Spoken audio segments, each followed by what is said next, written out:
kanthi sampun kaaturaken tokoh wayang dumateng Ki Dalang Yusuf Ansor ing dalu punika ateges pagelaran Ringgit Wacucel mendhet lampan wahyu Gulayat Jati ing dalu punika kawiwitan.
Sumbanireng ulun ngapura purisan amur pengat mring sahanan ingkang mring kanan sihing kasih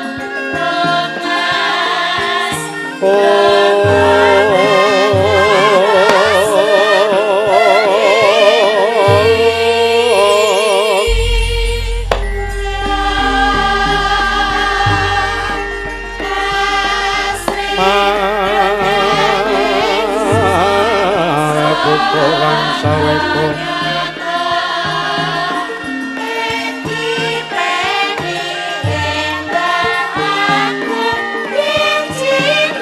masire telan nyewang kanan manuju hewang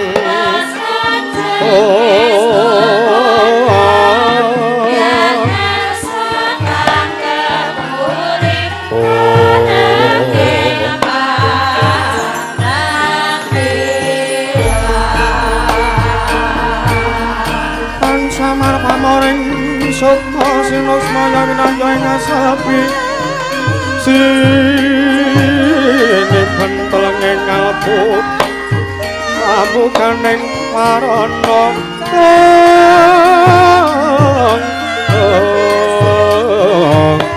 taleng saking layap-layape ngaluyup pintu pecating sumena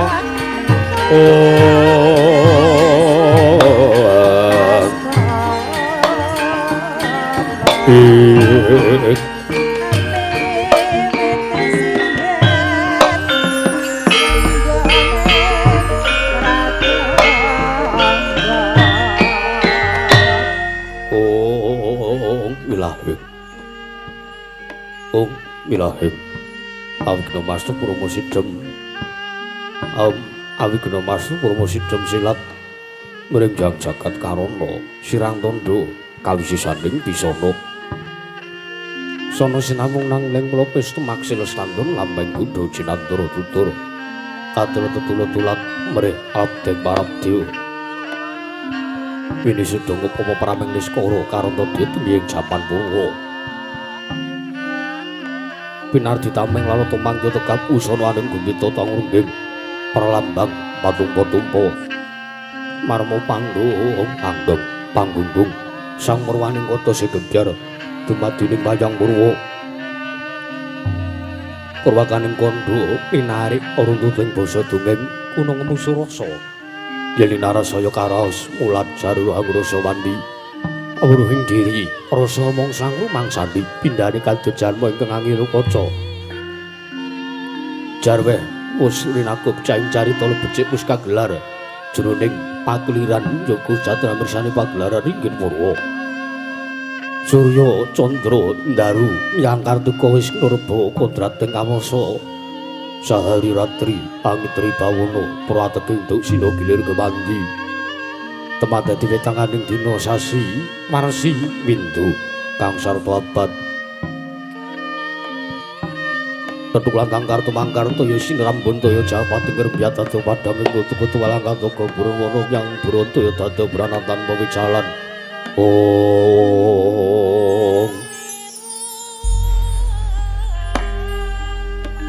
Pandang tarawangan senari sanggi pangrena ingkang arsa murbawani jagat mungging cakar wetan mungup-mungup mungging kalengan wukrabang pernanglah lamun keaksayan dilan-dilato bumi saya tangu sumber sanggang arko katos mublak kanan kiri ning abang esmu jentar kabar bawan senari sanggewang pasonto tanam tugata rijo royo-royo kamanggu gunung ingkang biru moyo-moyo pucing gunung kini malan ngedanu kasih ring mahabancana lenggat lenggut nganti kaya gunung Pangkutha Mega tanpa tawis dangu suleng ngawula dasih diluwarsa angkaya buka karep Tegal Sawahe Aulur silu tatono pedhoti stambi sendotan sesindenan mingkul garurupune anggiring raja kayane sawane ana pirembagan samara wangging Sanghyang Arkasa tangu saya inggil wis katon melok sinar jagat dunung ingkang kiblat papat lor kidul wetan wangkulun sinar jagat kang samya boyata rebut eja rebut kekuwung prandiring panggedatan wonten ingkang amadaning kekuwung ing praja negari ing Amarta ya negari Indraprastha ya negaring Merentani ya negaring Cintakapura ya negaring Batana Kawarsa apan jaring karo pambukaning kandha sak ora turing mangke krana negaring Amarta dumati saking pulo-pulo bebanjaran sinasapan loro binawi trambe baik samudra binang langut tanpa wagut pegating paningal kapanto uruting Cakrawala wane-wane cakring wisih samene kreping jurang krepung gosero karo sising peksilawet yang sarang durung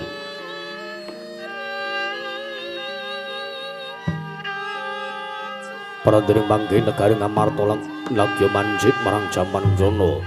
Panjang munjung pasir pamukira jinawi kemari pakar tata tutur harjo. Dasar guru kang gedhe buri padang jagate durga setor padukun carani turut kasusuring manca praja.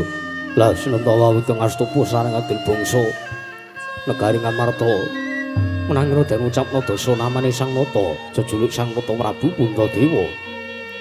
Ya Sang Nata guna tali krama, ya Sang Ajata Satru. Ya Sada Dweja kanggo ya Prabu Yudhistira, ya Prabu Puntadewa, ya Prabu Darma Wangsa, ya Prabu Darma Putra. Nalendra wakuning bumi ingkang anggun jejekaken kautamari sak jega lenggahing madaning Damarcana. Sri Bosadering para kadang ingkang sampun katon kagelam bergagayah prayit nanggewa munggo panenggahing Pandhawa. Satring tunggul paning ing Jodipati ing Sang Raden Arya Werkudara. Sinepa ora geling Pandhawa. Satring sawet jajar ten bumi tawu.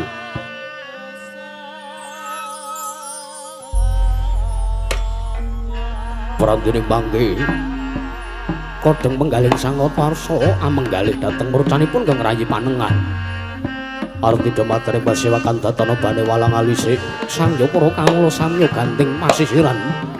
Jejel riyel arepet pepet pipit parasasa tatupan denggul datan poselo labes gandeng mursi benjang yang bludak gendera rontek umbul-umbul kekiterangan danu yaya mondeng mongso labu payung mekar mendi jamur bateng mongso ndeng tumbang raku jatingaran mongso katiga Prandiri tidem namirawipun pandhita ngental kono Sang Resi Wara Bisma ndadosaken kumanggiling wijining mangandika Sang Prabu Darma Kusuma ingkang dereng kawedharing lisan.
tinon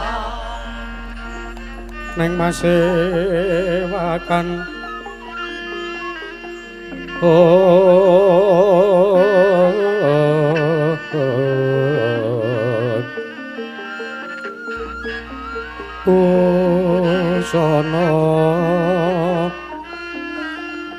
busana sutra kang maneka warna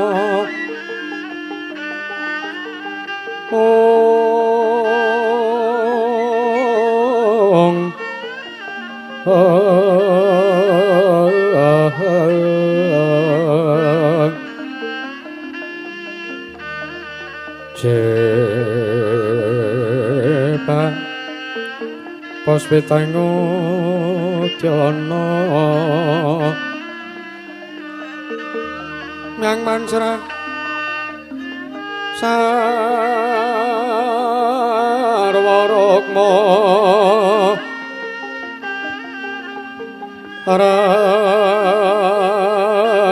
ranggeng manik ora Narawata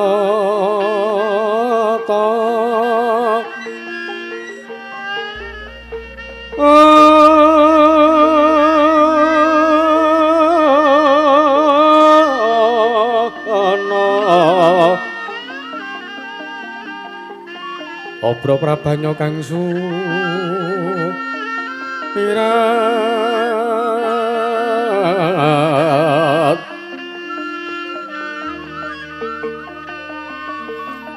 Kenyareng beca laliwaran ler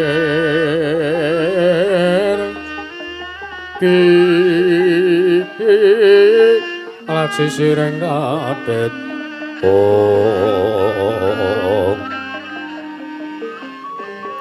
Wimbo kekondo mrek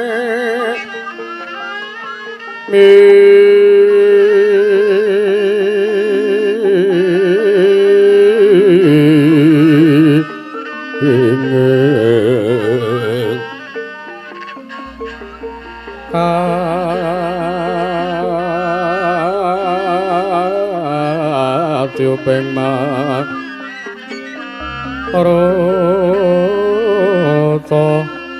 mandong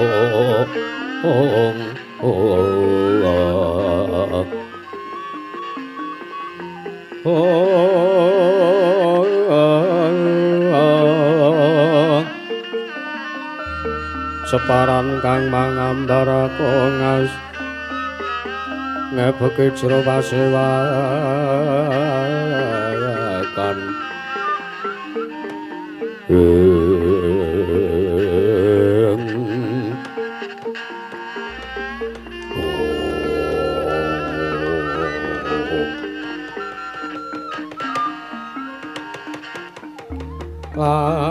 lamun sira anggeguru kaki pamilya manungsa kang nyata ingkang becik martabate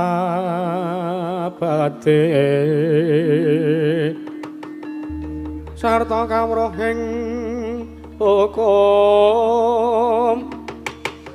kang ibadah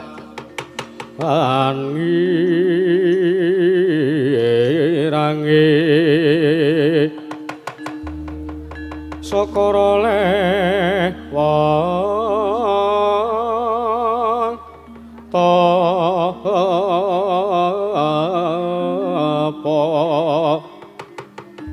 ingkang wis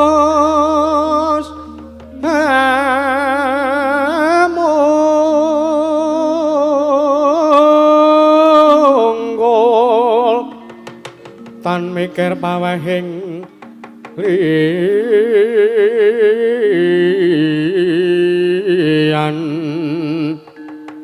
iku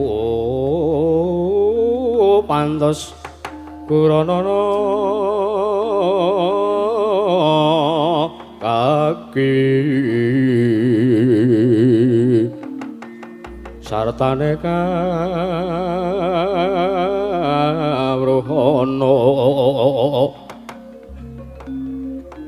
Om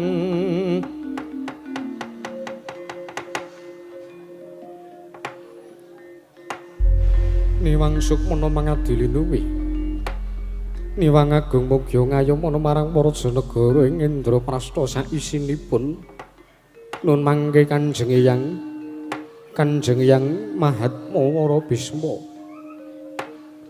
sarawuh paduka Kanjeng Hyang ing Ketalkanda rawuh wonten Datulaya Praja Nagari ing Amarta Kanjeng Hyang nadan keng wayah pun Puntadewa inggih keng wayah pun Darmakusuma ngaturaken pambagya raharja saha asung masegan panakrami mugia kunjuk wonten ngarsa paduka Kanjeng Hyang ing Ketalkanda Kanjeng Hyang Mahatma Sri Wara Bisma Kanjeng Hyang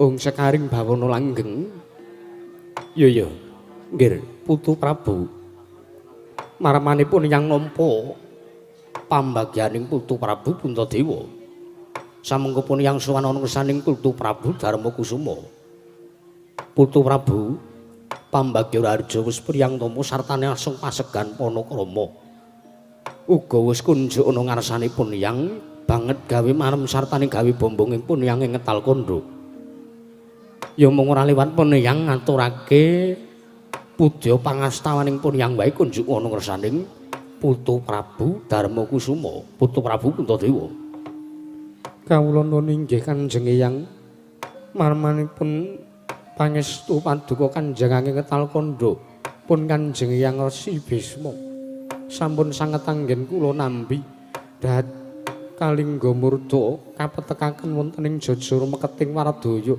ndadosaken daya tumrap gesangipun ingkang wayah pun Kanjeng Hyang Ketalkanda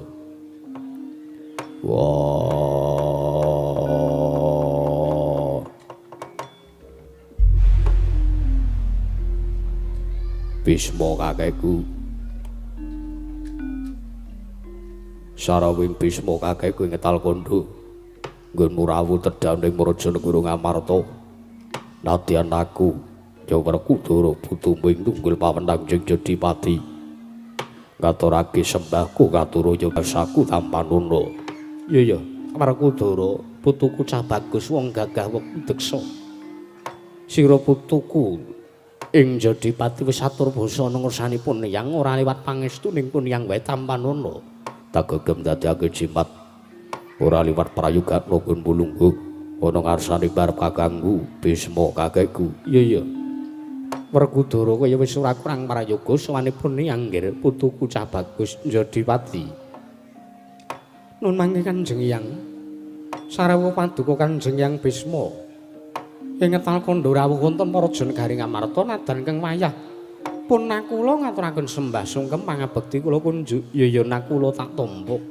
ora liwat pangestuning pun yang ing Ketalkanda wae tampanana nun inggih sampun sanget anggen kawula pundi mugi kaprayogan lenggah paduka Kanjeng Hyang Resi Wara Bisma kaya wis ora kurang prayoga nggih putuku pinten ya nakula nun mangke Kanjeng Hyang nadan ingkang wayah pun sadewa inggih ingkang wayah ing bumi retalun ngaturaken sembah sungkem pangabekti kula kunjuk wonten ngarsa paduka Kanjeng Hyang Bisma ing Ketalkanda Hyang iya sadewa putuku cah bagus atur bekti ana ngersanipun Hyang ragil tak tampa ora liwat pangestunipun Hyang kunjuk ana ngersanmu ragil sadewa sampun sanget anggen kawula pundi sasampunipun lenggah ingkang langkung prayogi aso kang dadi napas asat kang dadi riwi nuwun mangke Kanjeng Hyang mboten kateges kula badhe kumawantun matur cumantaka matur kunjuk ngersanipun Kanjeng Hyang Wara Bisma ing Ketalkanda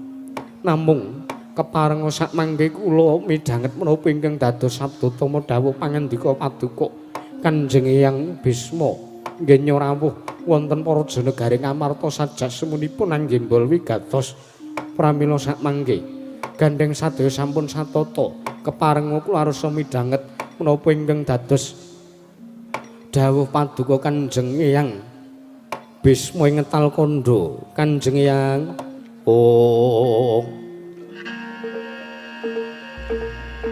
Manglang ramyan ingkang diya lir Hyang Candra katawangan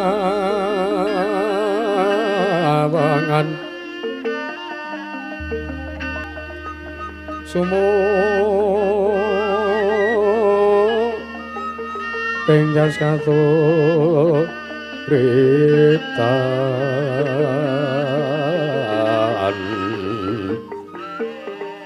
lemot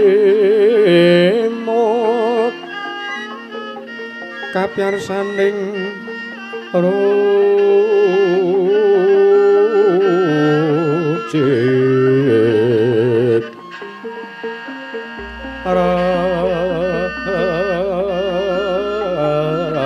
remeng driya manawung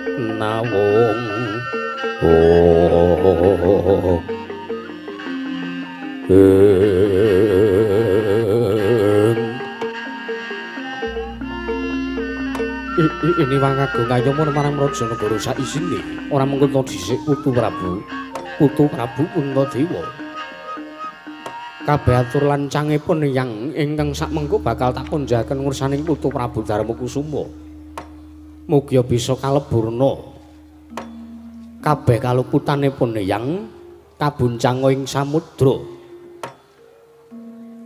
sakmengko pun yang bakal maturapa anane sartanipun yang ora karep ninggalake Subasita nggonku matur nursaning Putu Prabu Puntadewa mboten dadosaken sawijining perkawis Kanjeng Eyang ya sing sepisan sowanipun yang iki tetinju marang kararjane Putu Prabu Darmakusuma sakadang Pandhawa ya putu-putuku para Pandhawa ing Ngamarta ping pindhone sowanipun yang iki ora kok saka karep pribadi nanging ana ingkang nuntun wondene sapa ingkang nuntun sowanipun yang kinan praptaning Raja Negara Ngamarta ora liya kejaba ya mung Sasmita ingkang wis tak tampa nggih Sasmita ya wangsit saka para Jawata ingkang andhakake sartane dewa ingkang paring dawuh yen to sakmengko negara Ngamarta ketaman pepeteng merga ngendikaning dewa miturut apa ingkang wis pun yang tampa nalika nampa Sasmita ingkang lumantar saka pasumpenan negara Ngamarta kuncatan kekuwung sartane negara ketaman pepeteng iki disababake saka murcane putuku Arjuna ingkang wis ana telung candra linggar saka kedaton negara Ngamarta perkara iki ingkang sepisan bakal tak genahke sartane bakal tak jatekke lan pun yang bakal nupriksa ana ngursaning Putu Prabu Darmakusuma apa ya Sasmita ingkang tak tampa iki mau mung kabar ngaya-wara apa kandhek ana ing pangucap apa malah kababar dadi pakarti Putu Prabu ya jagat pangestu karo Kanjeng Eyang piye Putu Prabu Puntadewa menapa ingkang sampun dados dawuh pangandika paduka menika langkar kepara nyata lan estu bilih sakmangke negari Ngamarta ketaman pepeteng ingkang peteng boten sanes kejawi namung manahipun ingkang wayah pun Darmakusuma awit linggaripun kadang kula panengah inggih menika pun Arjuna Kanjeng Eyang waladala yen mangkono ora sisip pangandikane dewa ingkang puspun yang tampa iki mau kababar dadi kasunyatan inggih pangestu paduka kados mekaten ya lah saiki ngene pun yang arep matur nursaning Putu Prabu Darmakusuma kejaba dewa paring dawuh yen to negara Ngamarta ketaman peteng ingkang disababake saka linggare putuku si panengah dewa uga paring dawuh nursanipun ing ngetal kandha yen to pun yang dadi utusaning dewa kinen murungake perang gedhe Bratayuda Jaya Binangun wondene apa to kang dadi sababe teka dewa murungake perang gedhe Bratayuda Jaya Binangun merga sepisan perang kuwi ingkang nglakoni Pandhawa lan Kurawa besuke. Kamangka Pandhawa lan Kurawa kuwi padha-padha tras Barata, trahing Barata. turas saka Prabu Barata duk nalika semana Pandhawa lan Kurawa kuwi trah Saptawarga. Dewa duweni rasa pangrasa sartane dewa nglenggana yen to ngasih pranggedhe Bratayuda kelakon ditindakake dening putu-putuku Kurawa lan Pandhawa. Iki mengko Rawurung mung bakal nuwuhake pepati sartane ngilangke rasa kamanungsan. Merga kepiye-kepiye ya nggih. Sing jeneng pabaratan ya paprangan kuwi ora ana kok jeneng rasa welas asih. Anane ning jeneng pabaratan kuwi mung mukti apa mati, menang apa kalah. Kamangka yata Pandhawa kelakon ngalahke Kurawa utawa kosok balene. Sing dikukup kuwi apa kejaba mung negara suwung. Yen to Kurawa menang, Kurawa ngukup negara Ngamarta ingkang wis komplang tanpa ana kawulane, merga kawulane padha melu perang Bratayuda kabeh. Yen to Pandhawa menang, Pandhawa bakal ngukup negara Ngastina ingkang wis suwung. Lan ora ana kahanan apa-apa ingkang ditemoni ning praja negara Ngastina yen to Pandhawa menang. Mula kang saka kuwi dewa paring pepalih yen to sak mengko perang gedhe Bratayuda kudu diwurungake wonten ingkang dadi lantaran wurunging perang Bratayuda sartane timbuling putuku Si Arjuna kudu diseranani orong perkara ya kenging sepisan. Pandhawa kudu prapta ning praja negara Ngastina kinarya nindakake tapak asta.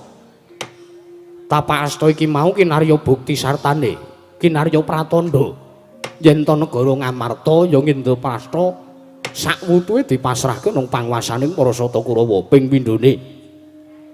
Kinarya timbule putuku panengah Pandhawa ya kuwi Si Arjuna, Pandhawa utamane Puntadewa ya putuku Ngamarta kudu masrahke wujuding pustaka Jamus Myang Jimat Kalimasada. Lah banjur wujuding pustaka iki mau bakal digawe srana kepiye? Miturut ngendikaning dhewe sing tak tampa lho nggih. Pustaka Jamus Myang Jimat Kalimasada kudu disirnakake. Wujuding pustaka kedah pun sirnakaken ya. Najan to wujuding pustaka Jamus Myang Jimat Kalimasada kuwi pusaka kadewatan. Pusaka kuwi uga dewa sing maringi nanging uga dadi keparengi dewa. Wujuding pustaka Jamus Myang Jimat Kalimasada kudu disirnakake. Mula kang saka kuyananipun Hyang praptaning praja negara Ngamarta kejaba ngandhake perkara iki mau pun Hyang bakal nyuwun sartanipun Hyang bakal njaluk wujuding pustaka Jamus Myang Jimat Kalimasada gagi pun Hyang bakal mboyong ana ing praja negara Ngastina sak mengko bakal nebur dening para Sata Kurawa kinarya pratandha lan serana ingkang ditempuh supayane putuku panengah Pandhawa bisa timbul sartane bisa bali kaya wingi-wingi mapan ing praja negara Ngamarta. Putu Prabu Puntadewa. Ya jagat pangestungkara Kanjeng Hyang Putu Prabu wi. Sedaya lepat kula diagung panyaksami mboten kateges kula menika badhe anggondhali dhateng wujuding pustaka. Ya. Nanging gandeng Pandhawa menika nadan cacahipun gangsal nanging kedah tetarosan ya prayogane mangkono. Nadan ingkang dadi nalendra ning praja negara Ngamarta kuwi Putu Prabu Puntadewa nanging prayogane tarena karo adi-adimu. Inggih. Bratasena Werkudara barka kagem apa? Kepiye yen to wujuding pustaka dipasrahke ngersane Kanjeng Hyang. Banjur sak mengko wujuding pustaka Jamus Myang Jimat Kalimasada bakal disirnakake kinarya srana timbule kadangmu panengah. Wah. Barep Bloko Suta rasah wigi ringa-ringa gege mangsane gelak pancine pustaka Jamus Myang Jimat Kalimasada pasrahna kersane Bisma kakekku. Bisa apa bakal ketemu sartane lungane Arjuna yen toran gage diseranani mangkono. Ya yen mangkono siap dimasrahke tak pasrahke aku rawel sartane aku ra nggondhali yen to pustaka bakal disirnake. Nah kula kepiye? Kula namung ndereke mawon Koko Prabu. Mboten ngateges kula bar papisan ngendikanipun Kakang Mas Werkudara. Nanging kula namung ndereke mawon jernyatanipun kula menika pirenganing ngragil Pandhawa. Mangkono inggih. Pramila kula kinten atur kula mboten badhe dipun antepi jenyatanipun ingkang langkung sepuh kemawon ngeparengaken kenging menapa kula mboten mekaten Koko Prabu. Yen ngono si Adi ikhlas kula ikhlas lan batos. Sadewa kula wonten dawuh kepiye Dimas mungguhmu? Perangane Pandhawa ora duwe atur kala mangsane si Adi ingkang duweni atur. Kepiye yen to wujuding pustaka dipasrahke ngersane Kanjeng Eyang? Mangke riyen Koko Prabu ngempil kamardikan madu anggen sami wawan sabda. Kula badhe majeng anggen kula sowan. Wonten sawijining perkawis ingkang kedah kula aturaken dhateng ngersanipun Kanjeng Hyang Bisma Ketal Kondo. Ya diaragil tak sumanggakake Sadewa ya tangsen. Kajeng Siti Gung Siti Tanaya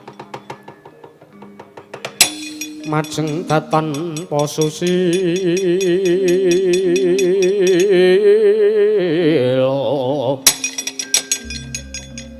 Mijil dukanira sang Narpati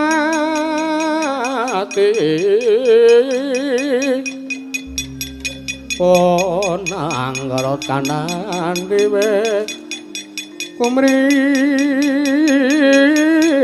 wis pucak ing rawis yen sinapen marang sakedheng murup dadi dahana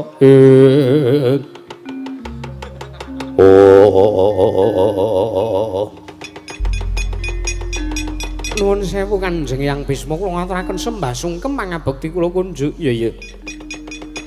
Tangsen ora pangling ragil ingkang maju. Sajak arep duweni atur ngersane Hyangmu ing Ketal Kondo. Iye. Nuwun sewu Kanjeng Hyang. Kepiye? Mboten kateges kula koma wantun, mboten kateges kula menika lancang. Badhe matur wonten ngersanipun Kanjeng Hyang Bisma Ketal Kondo. Nanging kula menika namung badhe nglejah dhateng menapa ingkang dados pangandika paduka kala wau. Lho. Arep nglejah aturipun Hyang ingkang endi? Sing endi? Sing arep mbok glejah jernyatane iki aturku iki mau miturut pangandikaning dewa. Inggih kula pitados Kanjeng Hyang. Iya. Jalaran paduka menika pandhita ingkang estu sampun luhur ngilmunipun lan sampun nilar dhateng kadonyan pramila ngrasuk busananing kabrahmanan. Sinten to sing boten mangertosi kondhangipun Begawan Bisma ya Sang Raden Dewa Brata duk kunanipun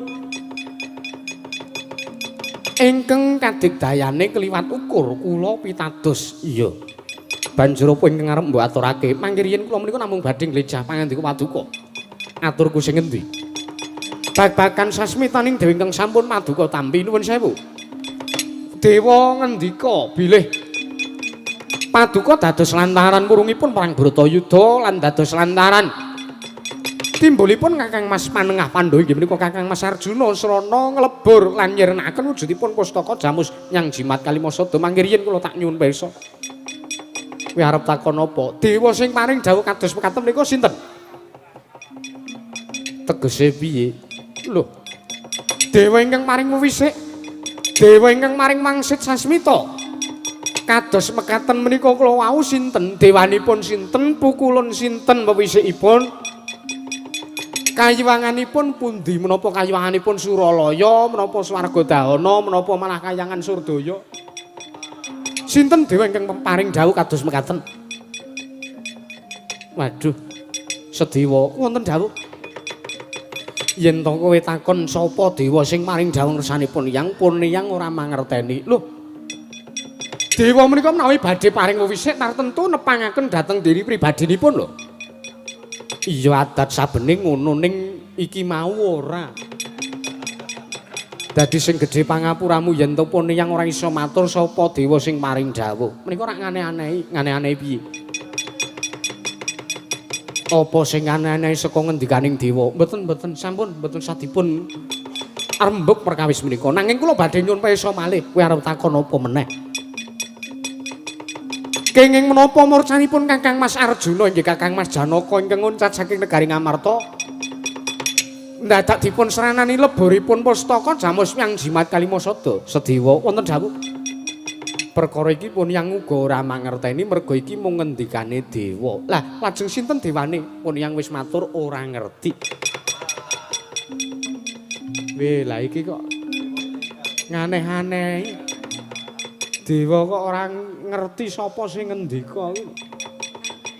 Menawi paduka mboten mangertosi kula tak nyuwun pirsa menawi paduka menika nganggep wayah dhateng Kakang Mas kula ing Madukara mesti kemawon paduka apal murcanipun oncatipun Kang Mas Janaka menika wonten pinten perkawis lungane Janaka kuwi disebabake telung perkara menapa kemawon sepisan ya kuwi payo katempuh Samirana tegesipun payo katempuh Samirana kuwi eneng ngendi ana pabaratan eneng ngendi ana paprangan mesti Arjuna ngluruk mula kuwi ingkang dadi jalaran lan dasar Arjuna oncat saka negara Ngamarta menika ingkang sepisan ya ingkang kaping kalih menapa ping pindhone ya kuwi Wiku-Waldaka menika tegesipun lungane Janaka meguru marang pendhita anyar utawa pendhita ingkang kondang ilmune kondang kasudebyane lajeng ingkang angka 3 to inggih tak disiki ora. Banjur ingkang angka 3 ya kuwi wanita kadalu krama. Tegesipun Janaka lungane saka negara Ngamarta rabi. Teges lunga saka negara Ngamarta bali ning negara Ngamarta wis gandeng wedokan. Ah, inggih. Bener apa ora? Inggih, leres. Nek ngaten panjenengan menika estu Kanjeng Hyang Bisma ingkang sejati. Lho piye aku kok kowe kok tida-tida karo pune yang wis to Gage? Sajak arep mepalangi lehku arep mboyong wujuding pustaka. Inggih. Kula nggondheli menawi pustaka Jamus Myang Jimat Kalimasada badhe dipun lebur. Wah, Ragil. Wonten dawuh Kakang Mas. Ora sah kukian gunem sing tanpa guna kowe rasa bebangal. Kowe ora usah wangkut satane kowe ora usah wangkal. Pandhawa papat wis padha nyarujuk ilang kok mung kowe. Sing ora sarujuk sartane mung kowe sing gondhali yen to pustaka dilebur dening Hyang Bisma. Nuwun sewu, kedadipun gleja lho Kakang Mas. Mengke menawi ngantos Kanjeng Hyang Bisma menika namung ngendika ingkang ngayawara kamangka dewa mboten maring sasmita estu engko gek-gek mung ngimpi mengko gek-gek le jroning impenipun Hyang Bisma menika namung demit mampir kamangka pustaka Jamus Myang Jimat Kalimasada pun kelakon dilebur sinten sing kapitunan menawi mboten para Pandhawa Cerewet. Wah, Gage kowe menapa? Ora menengah sampar. mengke riyen Kakang Mas dereng rampit anggen kula matur sak pejagong kalane Hyang Bisma menawi sampun rampit kula tak meneng kula tak mendel Kanjeng Hyang Sedewa piye kula badhe nyuwun pirsa malih arep takon napa meneh iku panjenengan menika rak Brahmana to Iya, dasar kepara nyata. Brahmana menika wonten 8 cacahipun tegese piye wonten 8 perkawis lan kapérang dados 8 werna drajating Brahmana menika miturutmu mangkono inggih nanging saderengipun kula tak nyuwun pirsa miturut paduka Kanjeng Hyang kados pundi miturutku ya ana 8 lah 8 menika napa kemawon waduh Sedewa wonten dawuh yen to putuku takon 8 perkaraning pendhita apa wae pun yang ora iso njabarake lho sebabipun merga perkara ingkang njlentrehake perkara kuwi mau kaserat ana ing kitab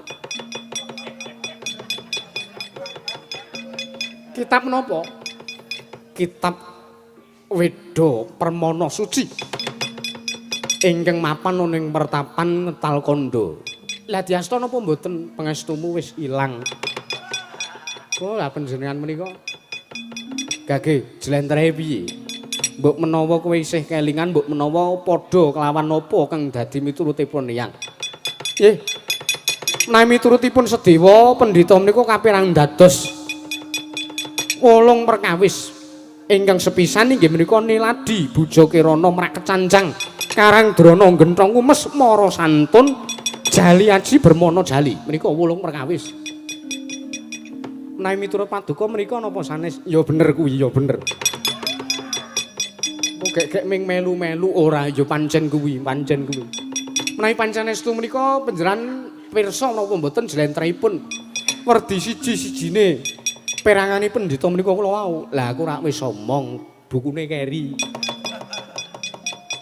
Malah aku arep takon karo kowe. Niladi werdine apa? Niladi menika nadan isih nom. Nanging piyambakipun sampun madeg brahmana. Nilar marang busana kasatriyan utawi kanalindran tumuli ngrasuk busana kabrahmanan. Buja Kirana menika seneng lagu prihatin. Piyambakipun seneng lampah tapa brata. Teges anggenipun mendhita menika mboten kok mendhita mejangaken ngilmu dhateng sak pepadane. Nanging mendhita menika namung kinarya srana gesangipun piyambak supados langkung pana dhateng kawontenanipun jagat. Merak kecancang menika tegesipun pendhita menika geleme temandang yen to dipunjung gula teh karo siswane ya cantrike ya murite. Karangdrana menika tegesipun pendhita menika ingkang mejangaken ngilmu menika pikantuk daya saking roh halus utawi kodam. Utawi saged dipun wastani pendhita prewangan. Ngono iki banjur genthong umes tegese pendhita ingkang namung ayawara. Ketone wejangane dagik-dagik bul mung kosong. Pindhani kadya genthong ingkang boten wonten toyanipun menika genthong umes. Banjur mara santun menika sing diwulang mung sing ditresnani teges mbancinde mbanciladan. Contone apa? Contone sing diwulang mung sing rupane bagus utawa sing rupane ayu. Nek sing rupane ndower ndobleh menika mboten dipun wulang. Menika pendhita mara santun. Jali aji menika tegesipun seneng kulak kono adol kene kulak kene adol kono tegesipun pendhita ingkang cangkeme elek. Durna kuwi lah mbok menawi. Banjur ingkang pungkasan mau apa? Bermana jali tegese. Bermana jali ya kuwi pintere sumarah marang Gusti teges. Pinteripun Brahmana menika namung saking dayaning wahyu utawi sampun dipun piji dening wakiling Gusti nggih menika para Jawata kapatah dados Brahmana. Mangkono iki. Lah nuwun sewu panjenengan kemawon mboten pirsa jlentreng wolung werni ning pendhita lah kok badhe mboyong wujuding pustaka. Wah, Sedewa. Wonten dawuh Kakang Mas, menapa badhe mboten trima? Kula badhe sampean tegeli napa pripun? Meneng ora we. Kula sampun matur kula menenge nek empun rampung leh kula sak pejagong kalih yang bisa dipateni kuwi sinadang swarga dening para dewa. Monggo menawi badhe mejahi dhateng kula. Wah. Bisma kakekku rasah dirungokke sing dadi ature Sedewa. Mengko dhisik Werkudara tak kira pancen ature Sedewa kuwi bener. Lah nika. Sing ngawogan wae nganggep atur kula leres kok panjenengan nglupotaken dhateng aturipun ingkang rayi pun ragil. Bener sebabe apa? Oh sik bener kuwi tegese bener-bener Sedewa kuwi kudu kon mingkem. Oh lah setan ora. Kanjeng Eyang kok mbok setan-setan ke kanjengipun. Panjenengan menawi badhe wantun kalih kula. Oh, Koko Prabu to niku. Kula kinten nek Kakang Mas Nekula. Sedewa kowe meneng apa ora? Mboten badhe meneng. Kula badhe nggondheli dhateng lekasipun Kanjeng Yang Bisma ingkang badhe nglebur pustaka Jamus Nyang Jimat Kalima Sada. Wah, tak hitung lho gedhe ping peninggal. Ora minggat saka daton Ngamarta ora gecek ndasmu. Lah nek ngaten kula malah nyuwun pamit.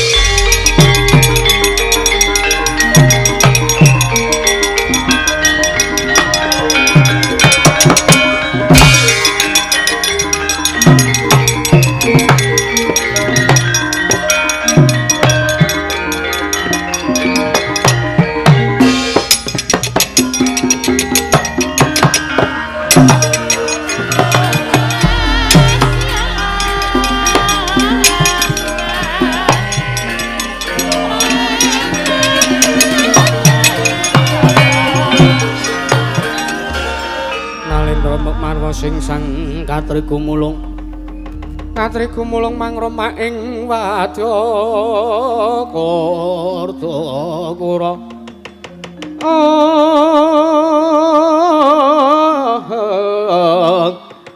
Kartakura rek kagiri kiri. Oh, Kanjeng yang perkawis menika kados pundi? Ya ora kepiye-kepiye nggih Putu Prabu. Wah, nganti aku tegel nundung marang adikku Ragil. Ya wis ora apa-apa, nek nyatane anane dheweke dadi pirangane Pandhawa mung ngribeti sartane mung mepalangi karepane para Pandhawa. Ya pancen kudu ditundung minggat, mapana enenga gunane apa? Bener. Yen mangkono kage, Puntadewa kakangku ya marep kakangku. Kadangipun Kakang Yayi Werkudara wi Pasrahna wujuding pustaka Jamus Nyang Jimat Kalimasada. Ben Janaka gage timbul sartane perang Bratayuda wurung. Lan sak mengko negara Ngamarta bisa rukun Pandhawa isa tentrem gone urip ning Jagatraya merga ora ana ingkang ucik keprabonmu ya kuwi Duryudana kakangku sakurawane. iya mrengake mekaten Kanjeng Hyang sakmangke kula aturi nampi kula pasrahaken wujudipun pustaka Jamus Nyang Jimat Kalimasada wonten ngarsa paduka iya yen mangkono pun yang mung kari nampa nggih Putu Prabu.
Lega rasanipun yang merga pun yang wis nampa marang apa kang dadi panjaluke dewa mekaten Kanjeng Hyang. Iya.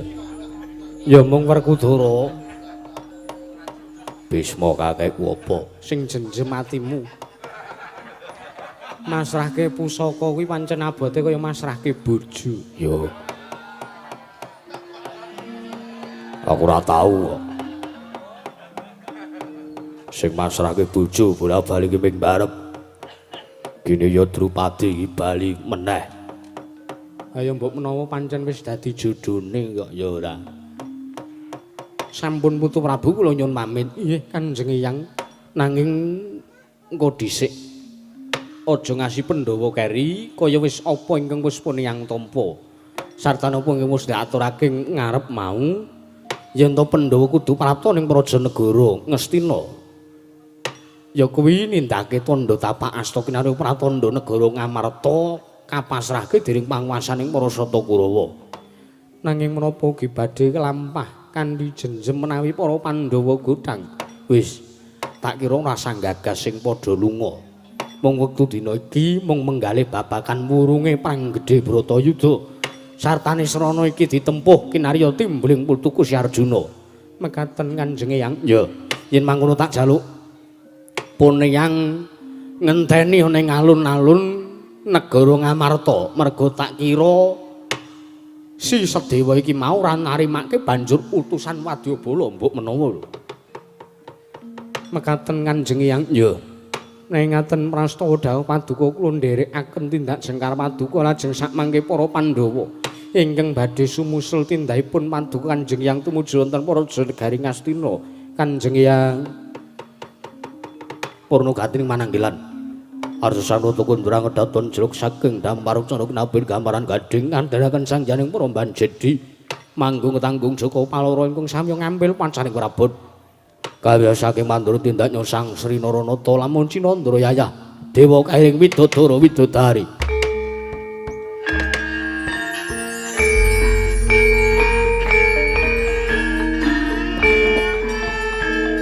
Om